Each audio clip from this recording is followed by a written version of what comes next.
L'ancien Premier ministre Soumeylou Boubé Maïga avait rendez-vous avec la chambre d'accusation de la Cour suprême ce jeudi 26 août. Après avoir été entendu, il a été placé sous mandat de dépôt. Cette convocation fait suite à la sortie du procureur général de la Cour suprême Mamoudou Timbo dans un flash spécial à l'ORTM, la télévision publique.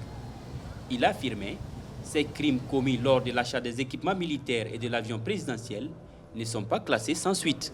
Il y a une loi de programmation militaire qui a été votée et qui contenait également un montant d'environ 2 000 milliards et quelques. Il y avait le sceau du secret défense qui avait empêché le public de savoir comment les actions ou les transactions se passaient.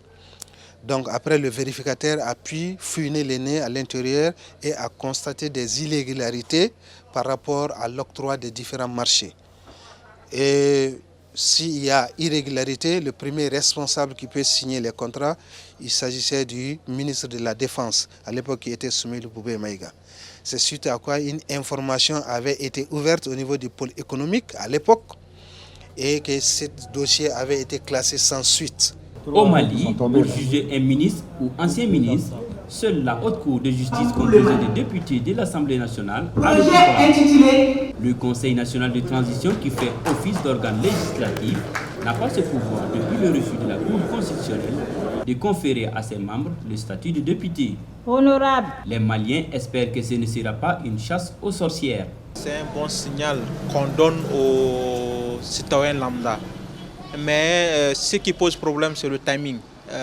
Tout juste il y a quelques jours, le nommé Soumeylou Boubé Maïga, sur un plateau, a dit que l'affaire pour laquelle il est mis sous mandat de dépôt avait été classée par la haute cour de juridiction malienne, qui est la Cour suprême. Donc à la suite de cette sortie, au lendemain même de la sortie, on lui convoque et on le décerne un mandat de dépôt. Donc, vraiment, cette affaire-là, j'aimerais que la justice doit face à la vérité. Pas Soumeylou Boubé Maïga ni une autre personne. Vraiment, la vérité seulement. Si la justice a assumé son responsabilité, vraiment, le Mali, ça va revenir un bon Mali.